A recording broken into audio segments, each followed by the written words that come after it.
अस्सलाम वालेकुम स्टूडेंट्स। आज का हमारा नया टॉपिक है एंडोप्लाज्मिक रेटिकुलम। जैसे हम लोग पहले सेल के बारे में पढ़ चुके हैं कि सेल एक बुनियादी यूनिट है। जितनी भी जिंदा चीज़ें हैं वो सेल की ही बने हुए हैं। अभी सेल एक जिंदा चीज़ है। जिंदा चीज़ एक मुख्तलिफ काम परफॉर्म करते हैं, मुख्तलिफ काम करते हैं। जैसे मैं जिंदा हूँ, मेरे बॉडी के अंदर बहुत से ऑर्गन्स मौजूद है जो कि मुख्तलिफ ड्यूटीज इसकी लगी हुई हैं, मुख्तलिफ काम कर रहे होते हैं। इसी तरह सेल भी एक जिंदा, एक बुनियादी यूनिट है, जिंदा चीज़ है और इसके फंक्शन भी मुख्तलिफ है। मुख्तलिफ सेल्स मुख्तलिफ फंक्शंस का परफॉर्म करते हैं और मुख्तलिफ काम करने के लिए, जैसे हमारे बॉडी में मुख्तलिफ ऑर्गन्स होते हैं तो उसके बॉडी के अंदर भी मुख्तलिफ किस्म के ऑर्गन्स होंगे। तो एंडोप्लाज्मिक रेटिकुलम एक ऑर्गेनेल्स है जो कि सेल के अंदर पाया जाता है एक स्पेशल काम करने के लिए। जैसे हमारे बॉडी में मुख्तलिफ ऑर्गन्स है स्पेशल काम करने के लिए, हर एक अपना अपना काम होता है। तो इसी तरह हम लोग पहले सेल के बारे में पढ़ चुके हैं। वहाँ पे बहुत से ऑर्गन्स हैं, एक नहीं है। वहाँ पे गोल्गी बॉडीज भी हैं, माइटोकॉन्ड्रिया भी हैं, क्लोरोप्लास्ट भी है, न्यूक्लियस भी है। इस तरह बहुत से ऑर्गन्स हैं। उनमें से एंडोप्लाज्मिक रेटिकुलम के बारे में आज हम पढ़ेंगे।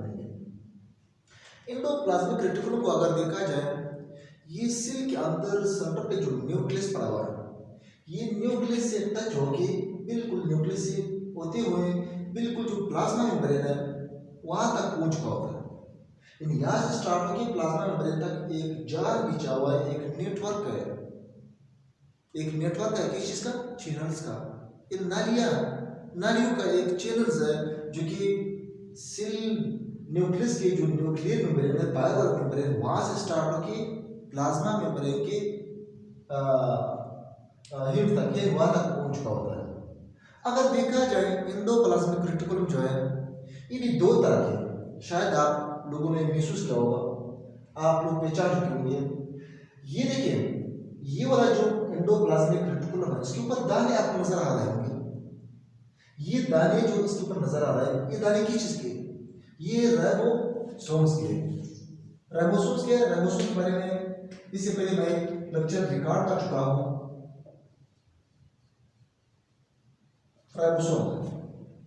ये राइबोसोम्स फैक्ट्री ऑफ प्रोटीन है। ये एंडोप्लाज्मिक रेटिकुलम के ऊपर लगे हुए हैं और इसी तरह न्यूक्लियर मेम्ब्रेन के ऊपर भी इसी तरह दाने की शक्ल में लगे हुए। ये वो वाले नहीं, ये एक और चीज है बाद में समझाने की।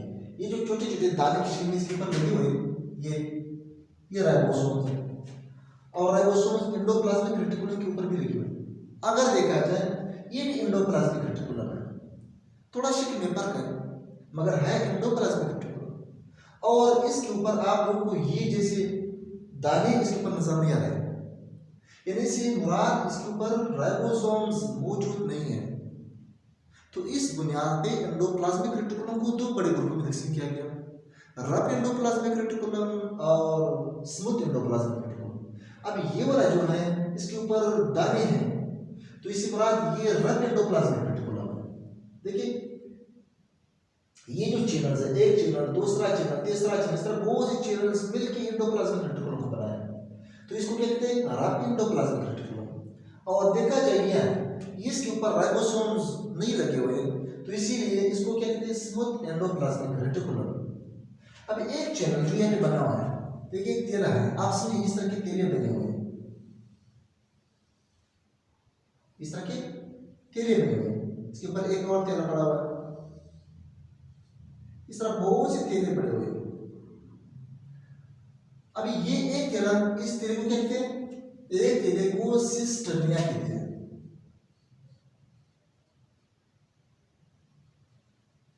सिस्टर्निया कहते हैं, एक तेले को क्या कहते हैं? सिस्टर्निया। इस तरह बहुत से तेले यानी बहुत से चैनल्स इकट्ठे हो चुके हैं। चैनल्स यानी अंदर से खाली, अंदर से कोकला एक डब्बा, इस तरह बहुत से डब्बे इकट्ठे हो चुके एंडोप्लाज्मिक रेटिकुलम बना है। ये से हम लोगों ने इस तरह काट के रखा है। देखिए अदरवाइज ही इसका अपना जो कवर है न्यूक्लियस गोल सा होता है। एंडोप्लाज्मिक रेटिकुलम की भी ऊपर से अपना हिस्सा है मगर हमको ने काट के अंदर दिखाया है कि अंदर इसके अंदर क्या पड़े हुए हैं। अगर देखा जाए एंडोप्लाज्मिक रेटिकुलम के अंदर यदि फ्लूइड मौजूद है, फ्लूइड से भी भरा हुआ है। ऐसा नहीं कि अंदर बिल्कुल खाली डब्बा नहीं है, अंदर से इसके अंदर फ्लूइड्स मौजूद है। जैसे सेल के अंदर फ्लूइड मौजूद है, साइटोप्लाज्म, इसी तरह इसके अंदर भी फ्लूइड मौजूद है। सेल के अंदर जो न्यूक्लियस है, न्यूक्लियस के अंदर अलग से फ्लूइड, इसके अंदर अलग से फ्लूइड्स माया मौजूद है। प्लाज्मा मेम्ब्रेन के अंदर यानी सेल के अंदर अलग से फ्लूइड्स मौजूद है। इसको रफ एंडोप्लाज्मिक अणु इसलिए कहते हैं कि इसके ऊपर राइबोसोम्स अटैच है। राइबोसोम्स का काम प्रोटीन तैयार करना। जब यहाँ पे प्रोटीन तैयार हो जाते हैं इस राइबोसोम के पास, ये प्रोटीन कहाँ चला जाता है? ये प्रोटीन इसके प्लाज्मा मेम्ब्रेन, देखिए ये भी मेम्ब्रेन का बना हुआ है, एक होल है, यानी इसकी जो मेम्ब्रेन है जैसे प्लाज्मा मेम्ब्रेन एक होल का बना हुआ था, ये भी इसी तरह की फास्फोलिपिड का एक लेयर का बना हुआ है। तो ये प्रोटीन उस लेयर को पास करके, उस मेम्ब्रेन को पास करके इसी एंडोप्लाज्मिक रेटिकुलम के अंदर चले जाते हैं। डायरेक्ट ये अपना काम शुरू नहीं करते। जो भी एंजाइम प्रोटीन बनते हैं, कोई भी एंजाइम जो प्रोटीन के बने हुए होते हैं, तो यहाँ पे राइबोसोम्स इसको तैयार करके अंदर भेज देते हैं। बहरहाल इसके फंक्शंस के बारे में वहाँ से पढ़ लेते हैं। इसके फंक्शंस यानी एंडोप्लाज्मिक रेटिकुलम की बहुत से अजीब से इसके फंक्शंस है। ये मल्टी फंक्शंस है, यानी इसके बहुत से फंक्शंस है, एक काम नहीं कर रहा है। पहला फंक्शन क्या देख लेते हैं, मैकेनिकल सपोर्ट। ये सपोर्ट दे रहा है। जैसे हमारे बॉडी के अंदर स्केलेटल सिस्टम है, स्केलेटल सिस्टम मुझे सपोर्ट दे रहा है, मुझे हेल्प यानी खड़ा होने में मेरा हेल्प किया है। इसी तरह ये न्यूक्लियस से होते हुए प्लाज्मा मेम्ब्रेन तक पहुंचे, तो इसने सेल को सपोर्ट दिया हो। और इसके अलावा इंटरसेलुलर एक्सचेंज, सेल के अंदर ही जो चीजें एक जगह से दूसरी जगह तक ट्रांसफर होते हैं, ये इसमें भी हेल्प करते हैं। चीजों को उठा के एक जगह से दूसरी जगह तक ले जाते हैं। किसके जरिए? फिजिकल के जरिए, यानी छोटे छोटे दाने इसके ऊपर आ जाते हैं, उनके जरिए। इसके अलावा अगर देखा जाए कनेक्शंस, कैसा कनेक्शंस? न्यूक्लियस सेंटर में न्यूक्लियस को अपने जगह पे फिक्स कर रखा है, क्योंकि एंडोप्लाज्मिक रेटिकुलम न्यूक्लियस के साथ टच, फिर वहाँ पे राइबोसोम के साथ टच,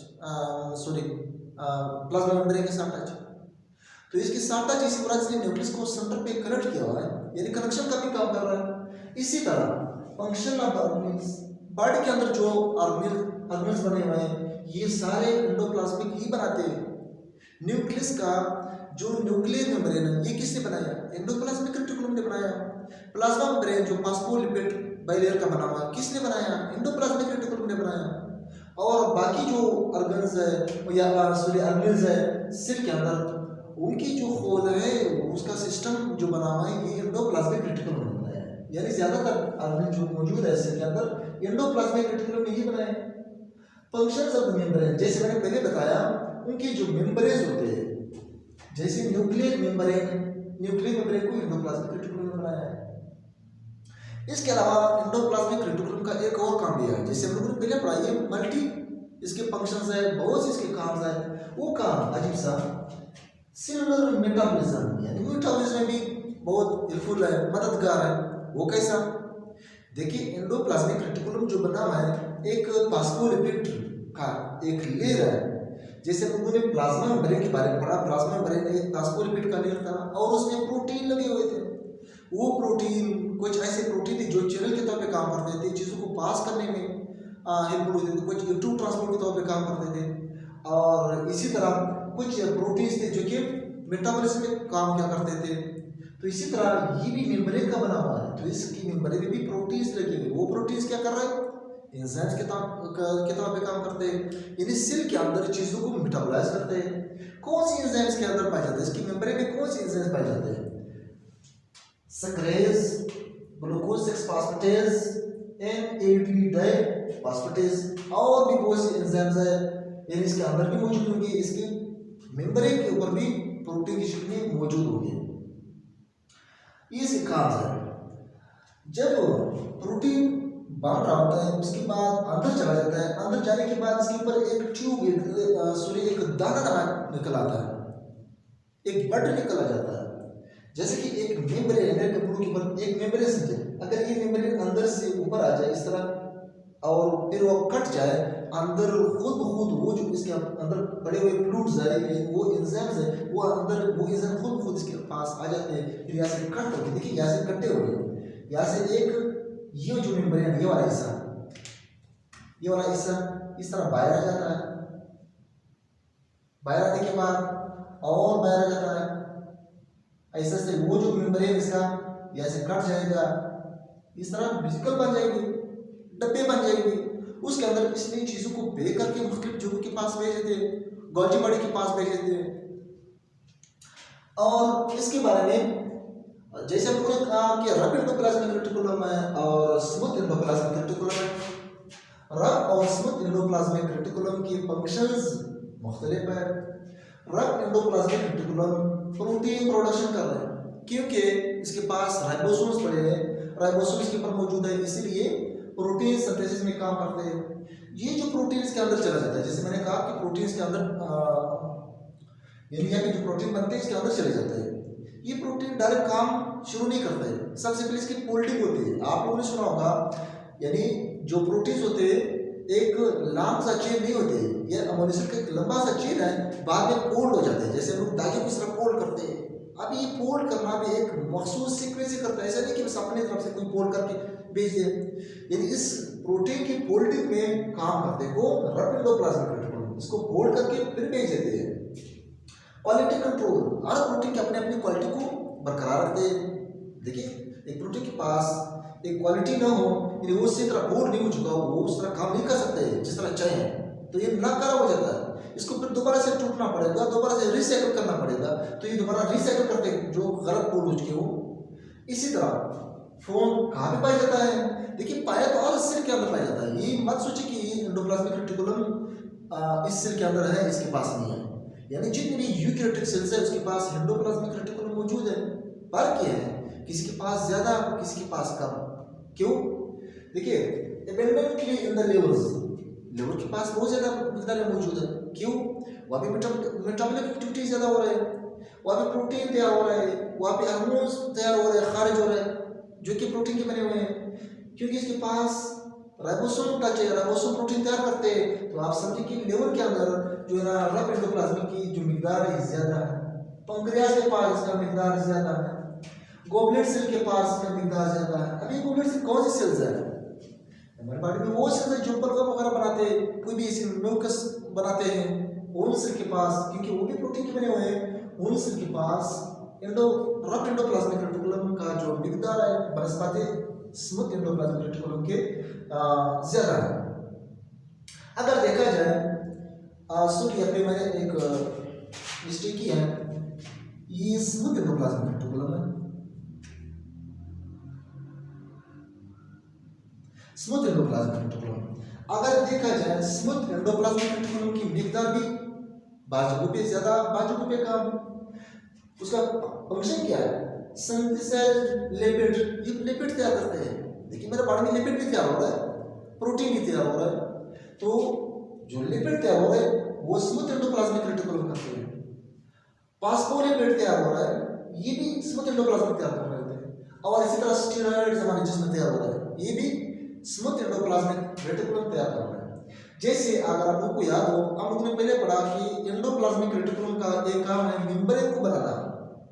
देखिए, पूरा सेल इसके अंदर जितने भी ऑर्गन्स है सारे मेम्ब्रेन के अंदर कवर किए गए हैं, तो ये मेम्ब्रेन बनाने वाले कौन है? Endoplasmic reticulum. यहाँ से पता चला कि स्मूथ एंडोप्लाज्मिक रेटिकुलम फास्फोलिपिड बना रहा है और रफ एंडोप्लाज्मिक रेटिकुलम प्रोटीन बना रहा है। तो मेम्ब्रेन तो फास्फोलिपिड और प्रोटीन का बना हुआ है। इससे पता चल गया कि वाकई जो एंडोप्लाज्मिक रेटिकुलम का काम ही है मेम्ब्रेन का बनाना। यानी आप लोगों ने ये बात में रखना है, स्मूथ एंडोप्लाज्मिक रेटिकुलम का काम लिपिड और फास्फोलिपिड, स्टेरॉइड्स और भी बहुत सी चीजें बनाते हैं, तैयार करते हैं। इसके अलावा एक बहुत अहम काम स्मूथ एंडोप्लाज्मिक रेटिकुलम का ये भी है, डिटॉक्सिफिकेशन।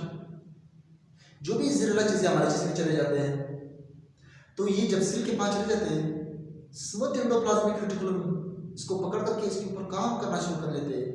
यदि इसको डिटॉक्सिफाई कर लेते हैं, यदि इसको एक ऐसी चीज में कन्वर्ट करते हैं जो कि जहरीला ना हो, टॉक्सिक चीज, जो जहरीला चीज हमारे जिसमें एंटर हो जाता है, इसको डिटॉक्स बनाते हैं, इसको एक और चीज में कन्वर्ट करते हैं जो हमारे जिस्म के लिए नुकसानदेह ना हो, इसको रिसाइकिल करते हैं, बात खत्म। स्मूथ एंडोप्लाज्मिक रेटिकुलम कहाँ पे ज्यादा पाया जाता है? Abundantly in the glycogen and lipid metabolism concerned cells, उन सेल के अंदर ज्यादा मात्रा में पाया जाता है जहाँ पे ग्लाइकोजन की ब्रेकडाउन हो रहा हो, यानी ग्लाइकोजन की मेटाबॉलिज्म हो रहा हो, और इसी तरह लिपिड की मेटाबॉलिज्म हो रहा हो, उन सेल के पास ज्यादा मात्रा में मौजूद है। मैं ये नहीं कह रहा हूँ कि बिल्कुल बाकी सेल के पास है नहीं है, मगर यहाँ भी इसकी मिकदार बढ़ जाता है। जैसे प्रोटीन का ग्लूकोज का रफ एंडोप्लाज्मिक रेटिकुलम का जहाँ पे प्रोटीन, जहाँ पे कोई हार्मोन्स तैयार हो रहा हो, उन सेल के पास इसका मिकदार बढ़ जाता है। इसी तरह इसका एग्जांपल जैसे कि लिवर सेल्स, जो हमारे जिगर है, जिगर से वहाँ पे जिगर के अंदर मेटाबॉलिक एक्टिविटीज हो रहा है, वहाँ पे पेट की ब्रेकडाउन होते हैं, उसी पेट से पेट को ग्लूकोज में कन्वर्ट कर दिया जाता है, फिर उसी ग्लूकोज से हम एनर्जी ले लेते हैं। यानी इसी बात लिवर सेल के अंदर स्मूथ एंडोप्लाज्मिक रेटिकुलम की जो मिकदार है ज्यादा है। एडिपोज टिश्यूज जो कि हमारे जिस्म में जहाँ पे लिपिड्स पड़े हुए होते हैं, पेट्स पड़े हुए होते हैं, उन पेट्स की ब्रेकडाउन करने के लिए वहाँ पे उस सेल के पास भी स्मूथ एंडोप्लाज्मिक रेटिकुलम बहुत ज्यादा मिकदार में मौजूद है। इसी तरह अगर देखा जाए, जैसे लोगों ने कहा कि एंडोप्लाज्मिक रेटिकुलम सिस्टर्नी का बना हुआ है, बहुत से चैनल्स इकट्ठे हो जाते हैं, इस तरह एंडोप्लाज्मिक रेटिकुलम बना लेते हैं। ये एंडोप्लाज्मिक रेटिकुलम एक और चीज को भी बनाती है, अभी मैंने मेंशन नहीं किया है, गोल्जी बॉडी जो बना हुआ है, गोल्जी बॉडी किस चीज का बना हुआ है? एंडोप्लाज्मिक रेटिकुलम का बना हुआ है। अगर आप लोगों ने देखा गोल्जी बॉडीज भी इसी तरह के एक चैनल्स पड़े हुए थे, इस तरह बहुत से चैनल्स पड़े हुए गोल्जी बॉडीज प्लांट के अंदर बिखरे हुए पड़े हैं, जिसको डिक्टेशंस कहते हैं, और एनिमल्स के पास एक साथ जैसे गोल्जी एंडोप्लाज्मिक रेटिकुलम पड़ा है, इसी तरह गोल्जी बॉडीज भी इसी शेप में पड़े।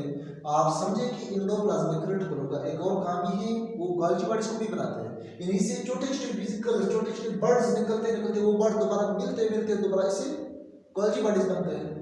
तो यहाँ तक हमारा जो एंडोप्लाज्मिक रेटिकुलम के बारे में जो लेक्चर था खत्म हुआ। तो फिर इंशाल्लाह एक नए वीडियो के साथ नेक्स्ट टाइम इंशाल्लाह फिर मिलेंगे।